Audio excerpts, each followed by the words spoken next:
So something I'm focusing on as a counselor right now majorly is mindfulness. Being mindful in the moment, being aware of the moment. So every day the students have 3 to 5 minutes of mindfulness time in a classroom.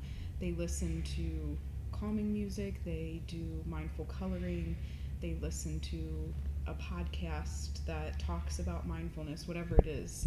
But that's something huge right now that a lot of schools are working on.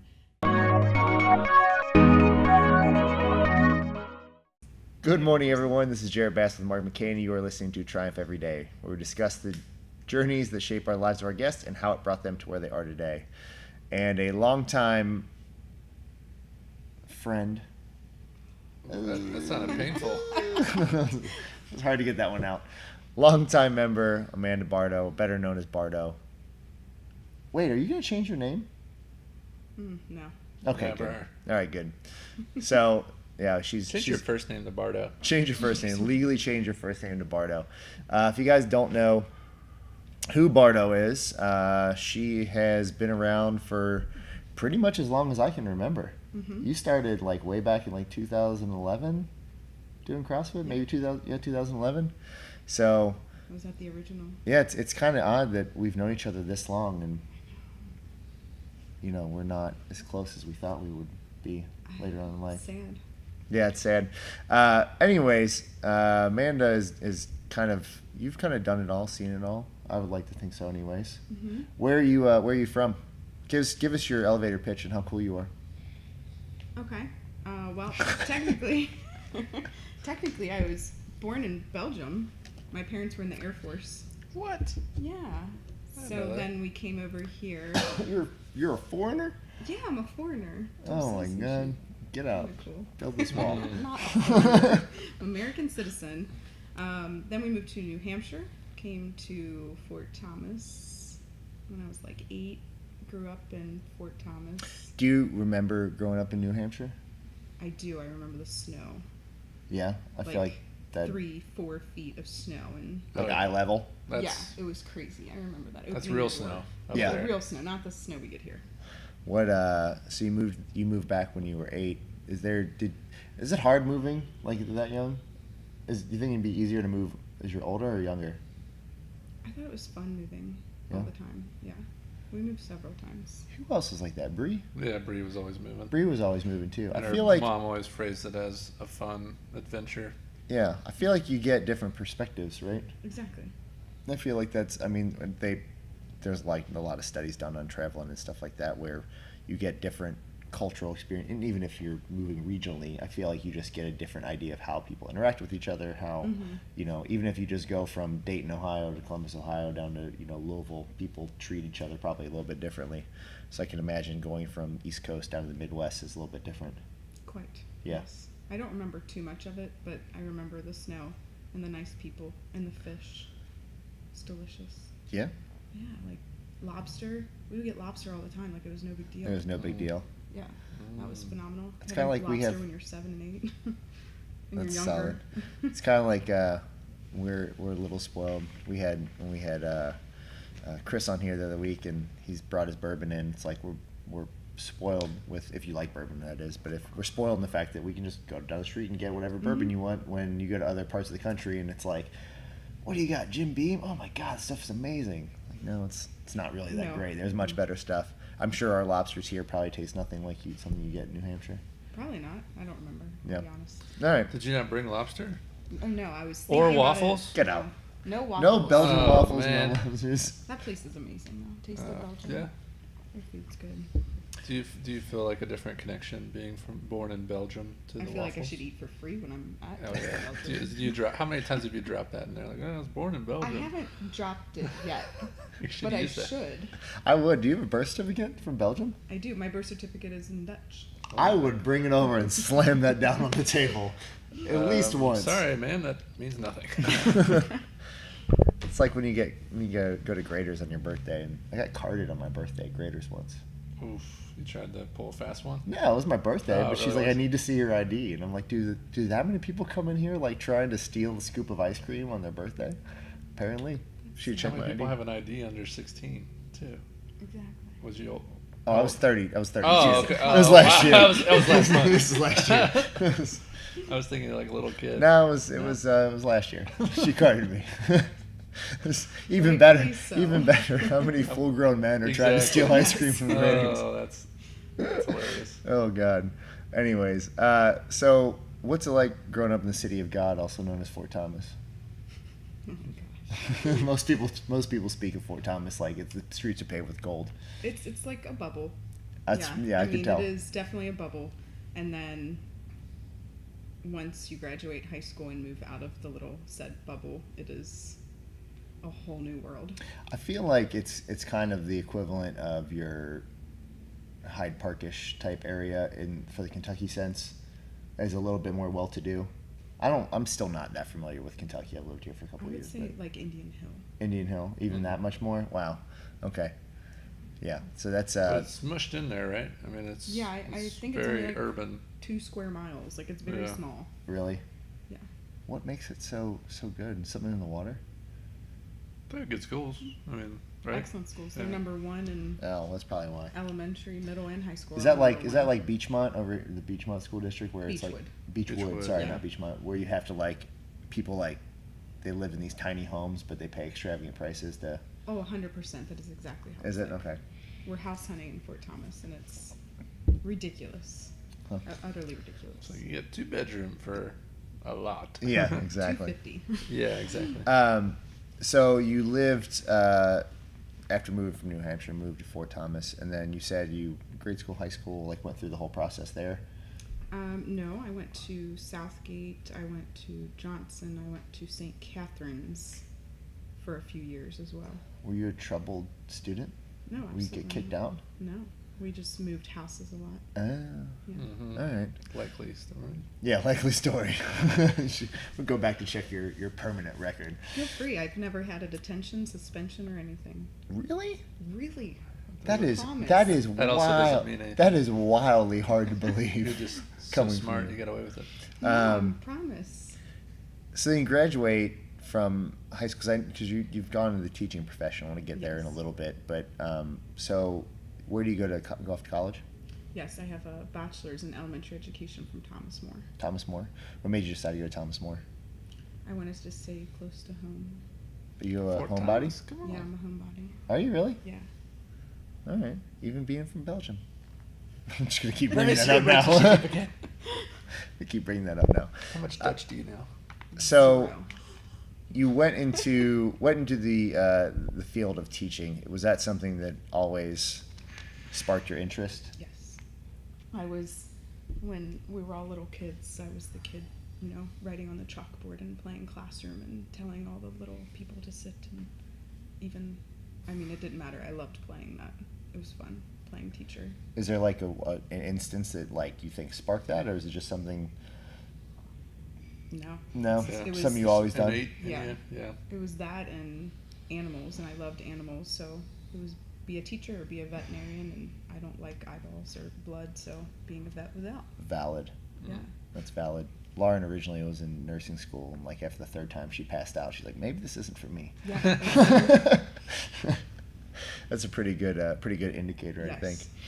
Yes. So what is it about teaching that you find so fulfilling? Because obviously you have a passion for it. We've known each other for long enough that, I've talked a couple times, and you tell me about some of the stuff that you go through, and I'm like, I would be putting my head through a wall. Mhm. And obviously you have a passion because that's what keeps driving you to go back. So Yes. what makes you so passionate about it? The children, just making a difference. Even when I taught for a couple years and I wanted to take time off to see if I really wanted to be a teacher, I went to a children's home and worked for 2 years. So it's the kids. Okay. They're our future.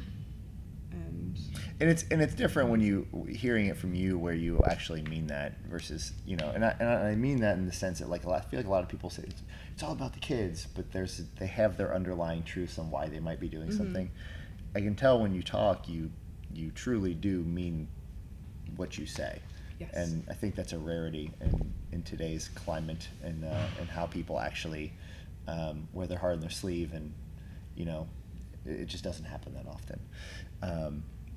Is there? I actually saw it today. they asked the little kid about, who impacted them the most, and it was their principal. And whenever they would get in trouble, they would bring the kid down to the principal's office. Instead of getting scolded or detention or suspension, they would basically explain that, like, this is what you did wrong, and the world kind of wants you to fail, and I don't want you to fail. Like, it was that really cool story of, like, shaping those kids in a different manner than what they're used to. Are there any stories like that you have for yourself that, you're not a person that's going to brag on yourself, but anything that, like, sticks out in your mind that, like, wow, this is one that I really took this kid to the side and sent them down a different path? I could probably name several, but I'd rather name the people that impacted me to do what I'm All right. currently doing. Yeah. I have a teacher, Mr. Keller, who taught English, and he was absolutely amazing and is amazing to this day. I bet you Alex and TJ could all mention him because he is just phenomenal. I mean, he cared about every single student. Alex doesn't know how to read, though. That's true. I'm just kidding. He's not listening to this. No one listens to these. Sorry, go ahead. But he is, I mean, one of those people that you, like, we're still friends to this day. I consider him a mentor. He still writes recommendations when I'm applying for stuff. He's awesome. Like, he's the reason I'm doing what I'm doing. And what was it that made him so different? Just how much he genuinely cared.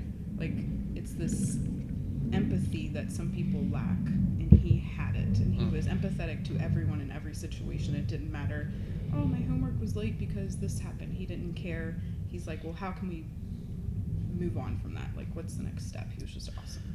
What is it, do you think, that makes people view empathy as a downside?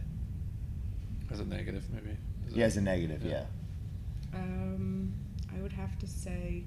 Because you say that, and because, like, that's funny that something like that sticks out to you, because, like, everyone should be empathetic in some fashion, and for whatever reason, people look at empathy and, like giving a crap, or something.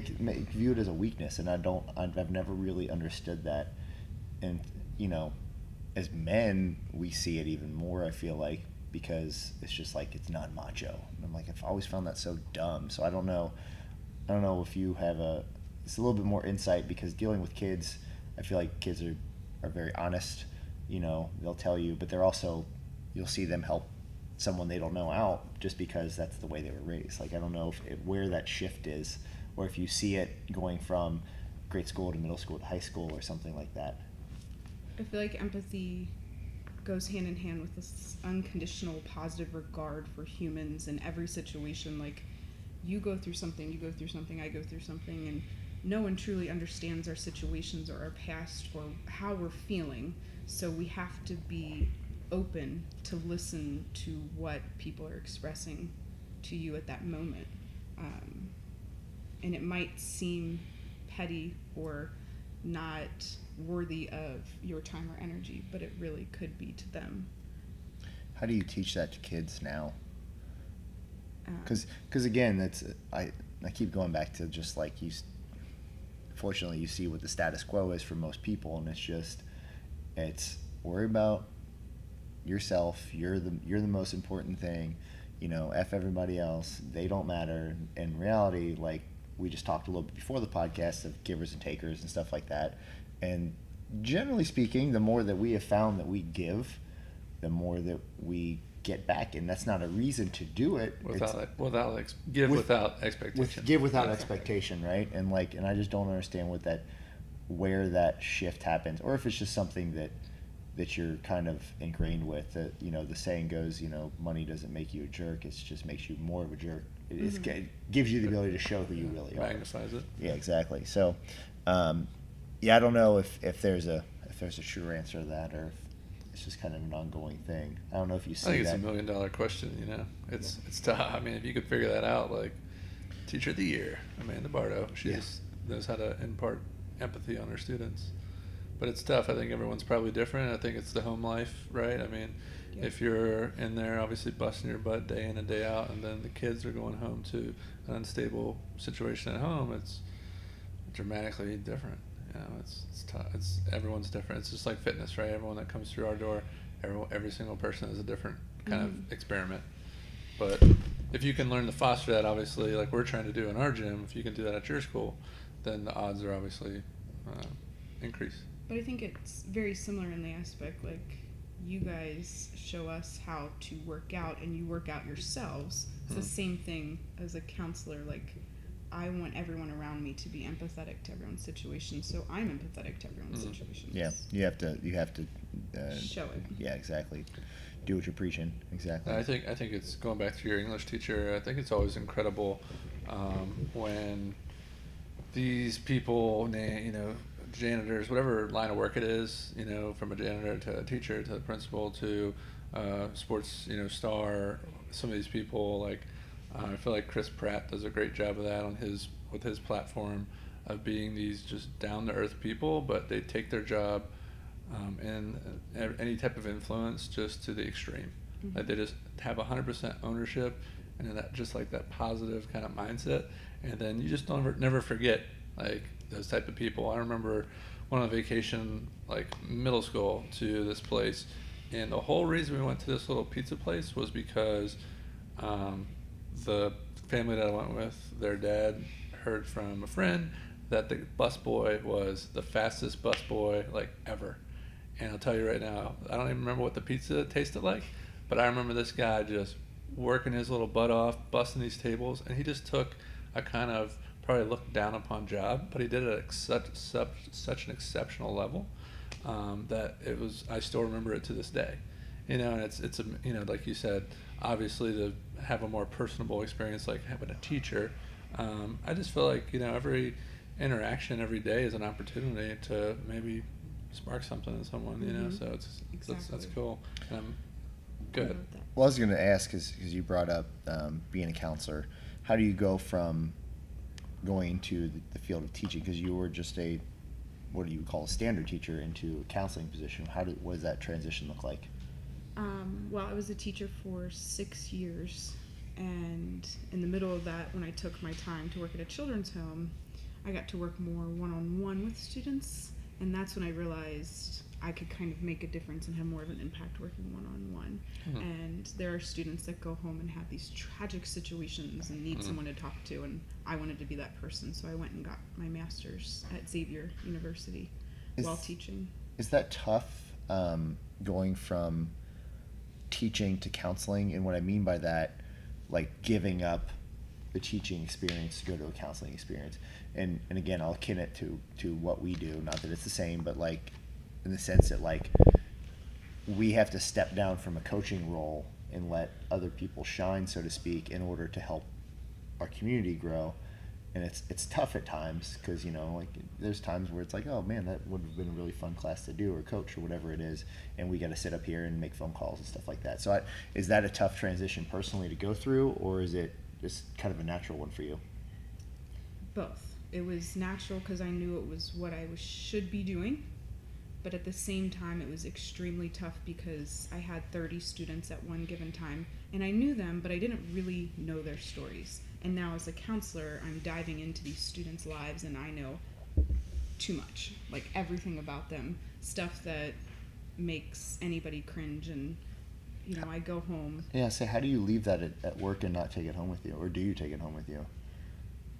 Not on purpose? Not on purpose. Yeah. This helps a lot, like CrossFit, 100%. People ask me why I get up every morning, and I say because in order to do my job, I have to clear my mind first and be prepared fully. I can't, times 1,000. You know what I mean? Like that's, stressful job for sure. There's a lot of people have stressful jobs, whether it's meeting whatever needs of that particular profession, and I can't, stress that enough. That is so key to get that up. You're up here early, or one of our morning 5 a.m.ers or 5:30, and calibrating your day like that has got to be just so critical. And it's been 6 years now, or 7 years, however long you've been doing it. So I would hate to think of if you didn't have that, just whether it's with CrossFit or with whatever type of exercise regimen, but actually getting some of that stress relief. And I feel like that's what gets a lot of people to that boiling point, right? It's like just like they go to that stressful job every day and everything's like pin up and there's no just like release until it's like, you know. Mm-hmm. So that's, We were talking can't stress that enough. a little bit earlier, just about Goldman Sachs, you know, one of the larger Mhm. financial firms, and how they banned work on Saturdays. And just because everyone was taking work home, and they're talking to their CEO, and he's like, when I started, he's like, there was no email, there was no pagers, there was no way. He's like, when you went home, there's no way to get a hold of you so that you could go pursue your other things in life. And now you're just constantly inundated with, if Mark texts me and there's a situation in the gym, like, I'm probably going to respond to it right away. Mhm. You know, it's like there has to be a cutoff point, and Mark's probably better than I am of just setting the phone down and all right, I'm done for right now. Like, I need to separate because I need to focus on whatever it is I want to focus on. So, what do you have any, like, outside of CrossFit? I know we have one here, but are there other interests you have that kind of give you a little bit of release?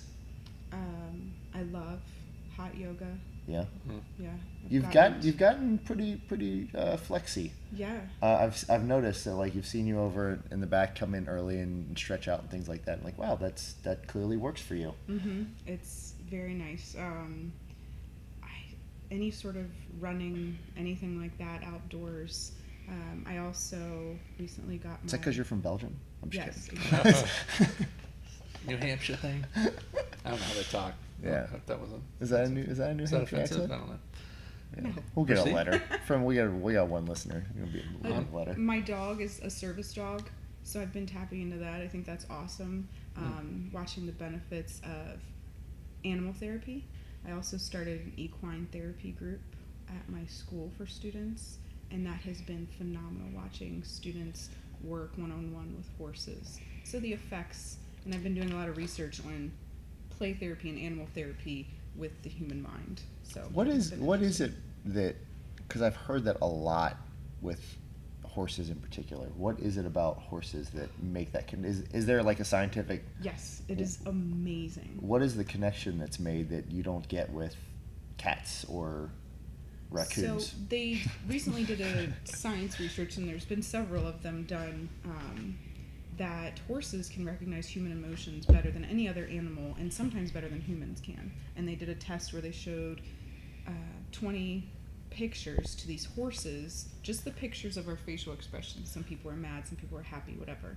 And then the next day, these people walked into the arena not showing their emotion. The horses recognized their emotions and then played off of those emotions. Wow. And it was like, there's been multiple research and science studies to show that horses, like, and it was in some sort of movie where they wouldn't let somebody lift up his leg because he didn't trust them. I don't remember what movie, but they have to trust you before they will let you pet them, ride them.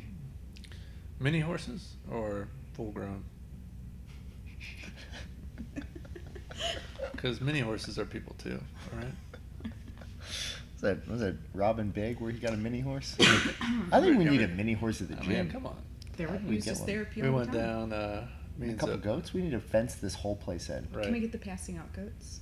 Yes. Yes, the ones that Yes. faint, the fainting goats, please. I've actually, Bronx's birthday's in May, and I've always wanted to do like a dog day here. I mean, just like hose the whole place down afterwards, but like, Yes. anyways. No, that's an excellent idea. I was thinking of that too. We should do it. All right. I will help you. Okay. I'm Let's do it. serious. Where do we land with the mini horse?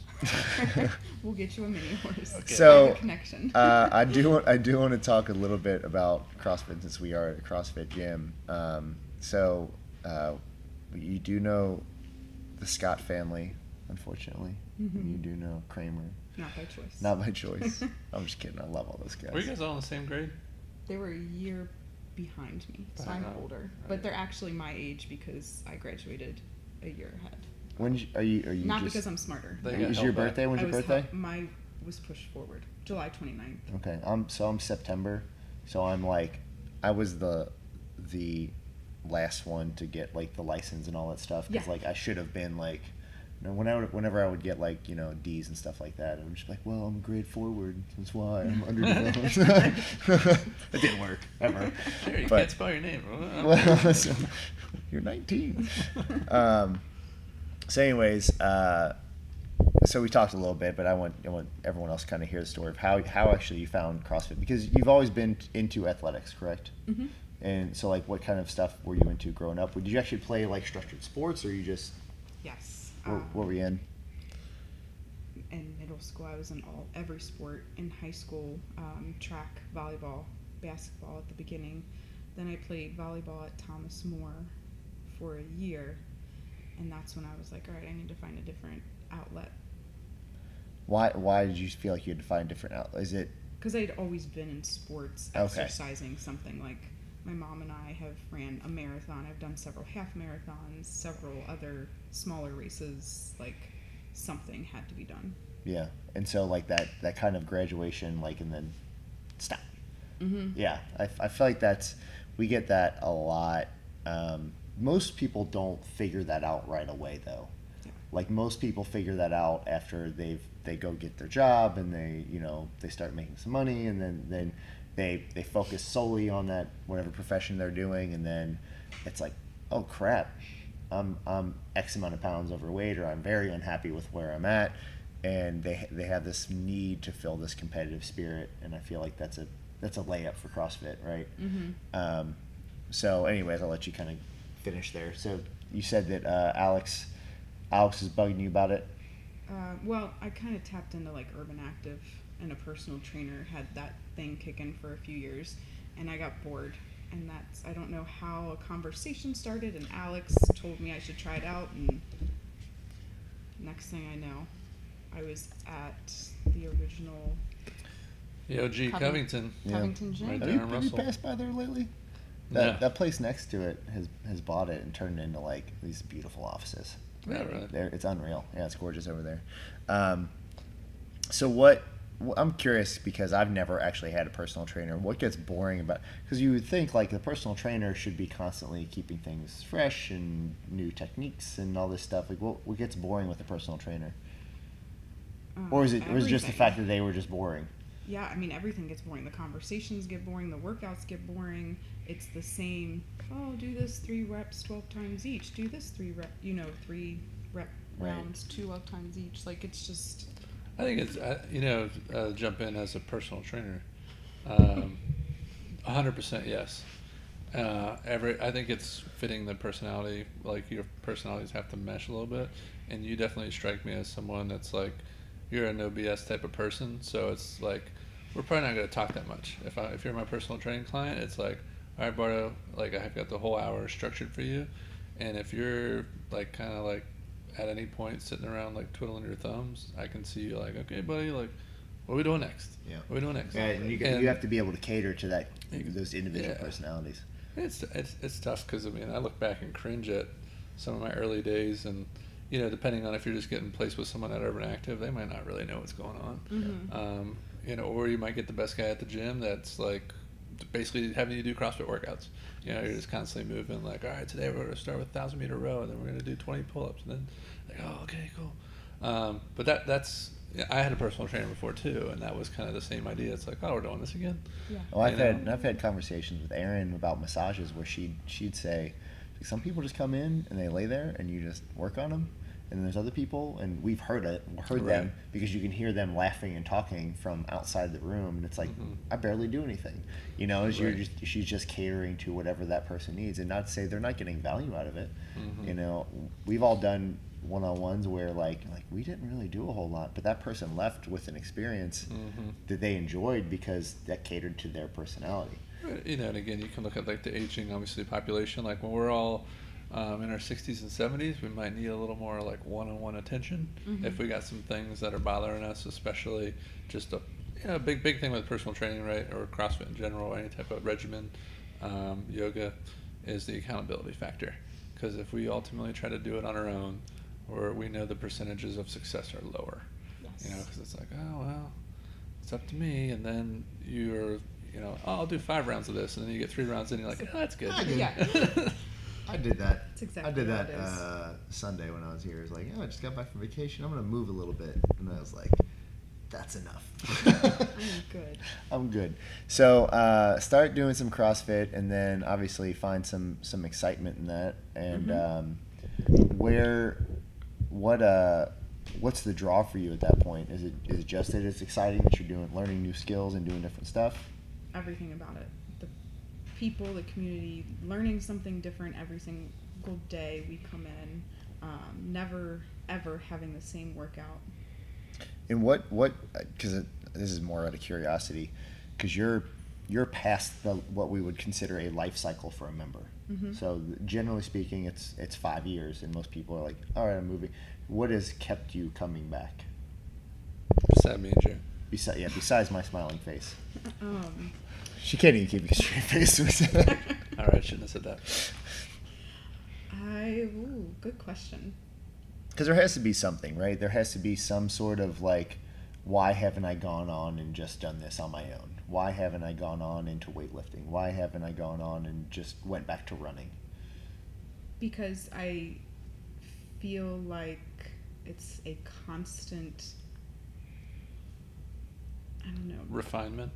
Yeah, refinement. Like, I don't feel like I need to go do something else because I love where I am right now. Yep. I love what I'm doing. And love I the shouldn't say that results. because you've added yoga, you've added other things in Mhm. your repertoire, right? Mhm. So it's not like you're just doing this, going home, and that's it.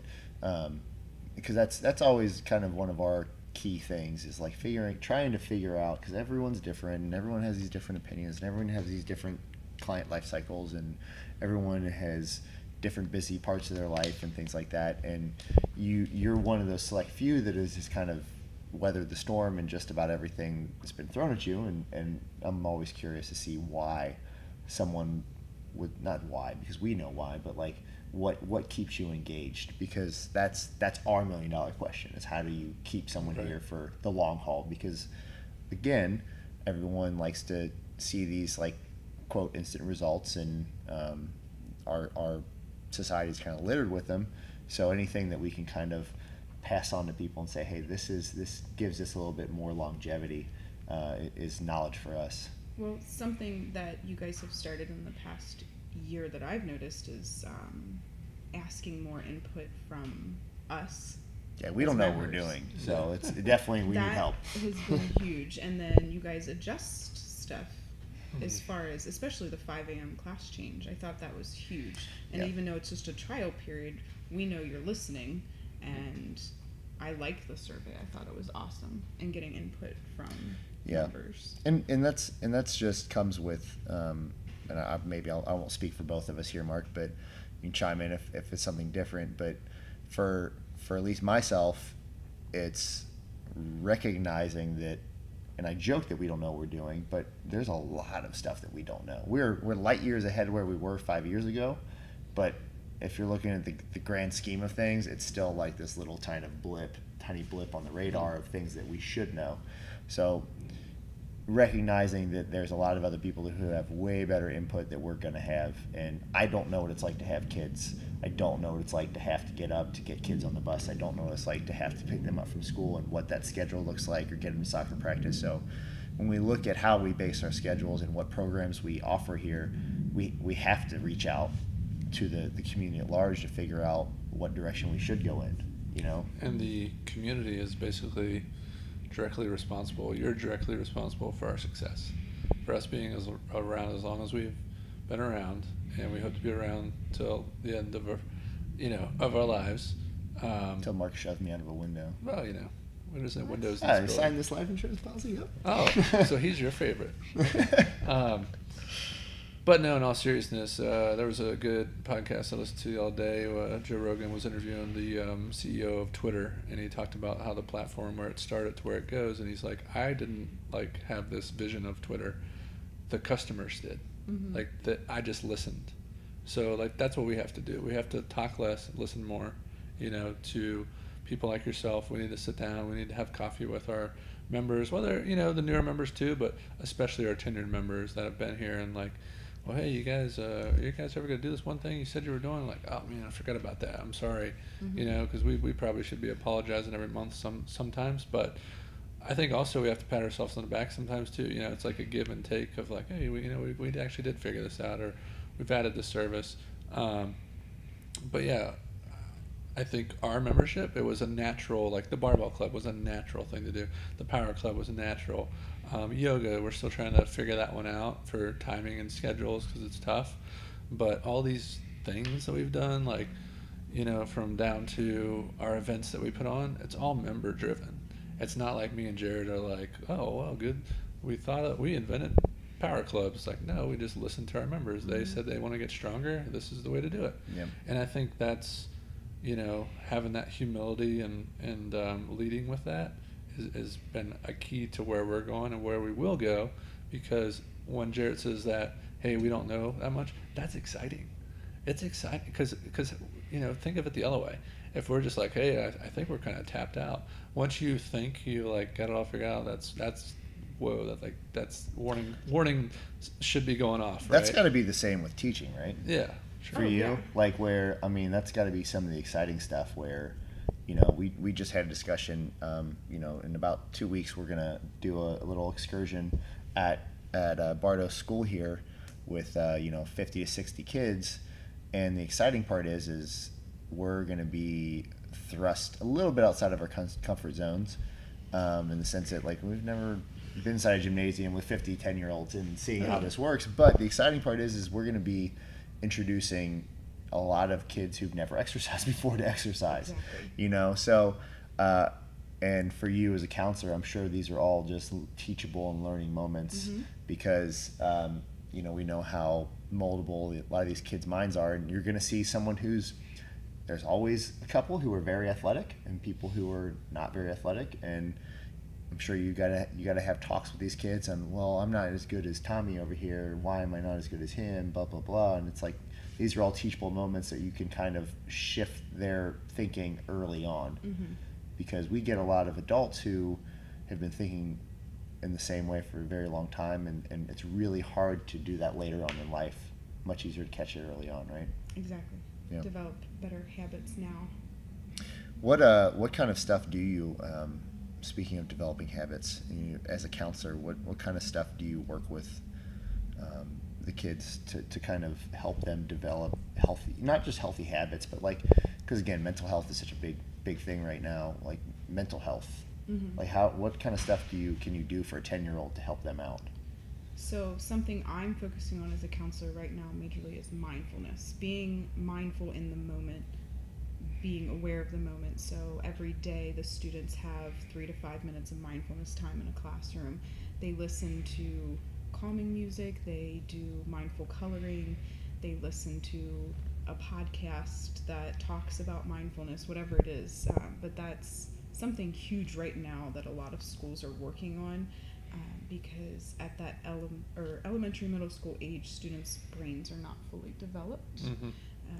And they need to develop these coping skills, and it's hard to teach coping skills. So by every day developing a 5-minute habit, essentially, hopefully they're learning how to be more mindful in how they're speaking and acting and their behaviors. And when you say That's awesome. when you say mindfulness, it's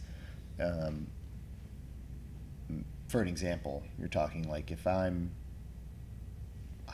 going to say something to someone, being in that moment, say, should I be saying this? Is it that kind of stuff? That kind of thing. Think of yoga. For adults, mindfulness is quite difficult. When you're at a yoga class, it's very hard to sit there and listen to the teacher say. It's mainly just trying not to fart. Yes, so you're probably thinking of farting, or someone's thinking of, oh, what am I going to make for dinner, or that type of thing, when really you need to be focused in on that time. It's That really moment, funny you yeah. say that, because when we did the little flow here with the headphones and all that stuff, and like it's your I just do ROM wads. They call it the rebound or whatever. Yeah. What's the end called? Sorry. I think it's a rebound. Is it It's rebound rebound. at the end? It's just all rebound? Sorry. I'll tell you how much I know about it, right?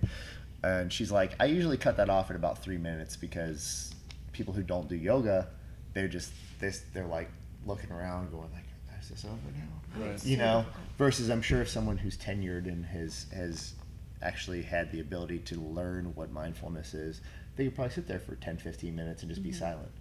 I know in some of the challenges that we put out, it's like, sit for 10 minutes and do nothing. Yeah. And like, how many people you think have actually done that? I'd say maybe a handful out of the 70, 80 people we had to do these challenges. you know, because it's so hard for people just to like. Oh yeah. It's impossible for adults. Yeah, it's very hard. I think that's the thing that I really appreciate about yoga. Obviously, flexibility benefits, but the mindfulness practice. Mm-hmm. Whenever I'm in my best rhythm, just with myself, I'm engaging in some type of meditation. You know, the brain is a muscle, and if you're never resting it, guess what? It's not gonna thrive. Yeah. Grow. You know, it's not gonna grow. Yeah, especially at that age of 10 and stuff. But Yeah, absolutely. I think that's awesome. That's a fantastic idea. Whoever thought of that, and you being able to be a practitioner of that, you know, doing your yoga practices and working out. I just think it's so much more clout, right? When we actually, you mentioned that we are practitioners of what we do, and there would be no other way to do it. Mm-hmm. You know, like for us, if I was sitting here trying to talk to people about fitness, if I wasn't actively engaging it, just like nutrition and other things, like, you know, what type of person am I to try to, you know, speak to you about things I'm not actively trying to get better at? Yeah. So yeah, that's cool. Absolutely. So I know right now you're a little bit of the crossroads of trying to figure out exactly what direction you're in. Is that right? Mm-hmm. So what's kind of going through your mind right now with where you're going to be going? You are talking about my degrees, right? Yeah. Okay. I'm currently enrolled in an educational leadership doctoral program, which would, Dr. Bardo. Yeah, Ooh. no. That's crazy. Not a medical doctor. That's all right. Still a doctor. But I keep going back and forth between that and possibly psychology. I love the brain and what it's capable of and learning about it and children's brains, specifically child psychology. So Just speaking to you, I feel like it's weighing the option of who can I help more with, mm-hmm. right? And it's like, and that's probably why you're taking this hiatus, is just weighing out, like, can I help more people with this degree or this degree? Mm-hmm. You know, and again, just more speaking to your character, I think there's something to be said about that, because not very many people are just going to be as selfless, you know. And not to say that you can't make a living, but teaching usually isn't one of those things where people are like, I'm in the money, you know. No, definitely not. Absolutely not. There's a lot more selflessness going on. So what are the kind of pros and cons that you're weighing mentally? Kind of like what you just said. I'm fearful, being in the educational leadership program, that I'll lose touch with students, with children. Whereas if I were to go into the psychology aspect, I could still be a child psychologist, a school psychologist, however I Right. deem But then necessary. can you affect, if you're in an educational leadership program, can you affect more people that will be affecting more students? Yes. And again, it's that same, you're separating yourself from the day-to-day to make it bigger. And again, same thing we're dealing with. Like, we've separated ourselves from the day-to-day stuff in order to make a bigger impact as a whole, but it's not an easy thing to do. Mm-hmm. Because you do feel like you lose touch a little bit with those people who you really do feel like you're making an impact on. Yes. Yeah, I can definitely see where the struggle lies in that. Well, anyway, what in a perfect world, what would you be doing? Exactly what I'm doing now. Exactly what you're doing now? For free. For free? Yeah. Pro Huh? bono. That's- Probably working more with animals too on the weekends, as far as with children though. But I wouldn't change. How'd you get into sorry to back up, the horse, how did that like come about? Is it like you did your research, you reached out to someone and they were like, oh yeah. Well, somebody reached out to me and said that Boone County Schools had won a grant. So I worked with a ranch in Boone County that they had recommended, and next thing you know, Boom. boom, Mondays and Fridays there's a group, 10 students each. I That bet go you to those this- kids love that. Oh, Like, it's amazing. I mean, that's just so cool. And not to mention, depending on where, because we talked about the diversity within the group of students. A lot of those kids, I know when I worked at for the Park District, they'd have these students come in that have never been to a farm Exactly. before, that have Mhm. never seen these animals before, and it's just mind blowing. Mm-hmm. So they're just Yeah. hanging out with them. They're not riding the horses or anything. They Or will eventually. They will so eventually. Oh, that's cool. They'll build a relationship with the horse, so they get to be with the horse for 12 weeks, for an hour and a Mhm. half. They were just learning about how to take care of their horse, how to brush it, how to groom it, and how to build trust. Oh, wow. Essentially, building that relationship with the horse. Yeah, that's, man, talk about just Yeah. stuff that you can use later on. It's Mhm. like you have to build this relationship first to build Yep. this trust in order to gain that person's Well, trust. then it's just that, like, this is a big animal. You know what I Exactly. mean? Like, it's like there's no like, oh, I'm gonna pull a fast one on this. No, this horse will crush you. Yeah. You know, Physically, it's- it will yeah. crush you. So it's almost that's awesome. It's It pretty was very cool. pretty great. We always like to kind of wrap things up with just some, really simple question. I don't know if you've listened to any of these. I have, but I don't think I've made it to the end. Wow. I don't know. Wow, she just gets bored halfway through. That's fine. My allergies are over here. There's dust in there. This is a really simple question. It's just, what's your definition of success? Don't screw this up. Growth. Growth? Yes. Oh, one Yeah. simple word. All right, I like that. Growth mindset. Growth mindset. It's a win-win. You have to have win-wins, right? You got your three options: win, lose, lose, lose, and win-win. The more win-wins you can have, the better off everybody's going to be. No successful person ever just stopped learning and stopped educating themselves. It's a constant pursuit, right? It's a constant, mindset change, growth, looking at different avenues. Like, you look at Bill Gates or any of those people that are extremely successful, they don't just sit at home all day and, Yep. oh, that's it, I'm successful, great. Yep. Some do, and they end up not being very successful, Exactly. right? They turn to be washouts. Yeah. Well, thank you very much for sharing all of your experiences with us. Of course. When are you gonna bring us a horse? Come on. I'm going to bring you a mini horse. Oh, that would be great. Thank you all for listening to Triumph Every Day. Make sure you subscribe on YouTube, iTunes, and everywhere else your favorite podcasts are found. You can find us on triumphstrength.net, on Instagram at triumphstrength, and Facebook at facebook.com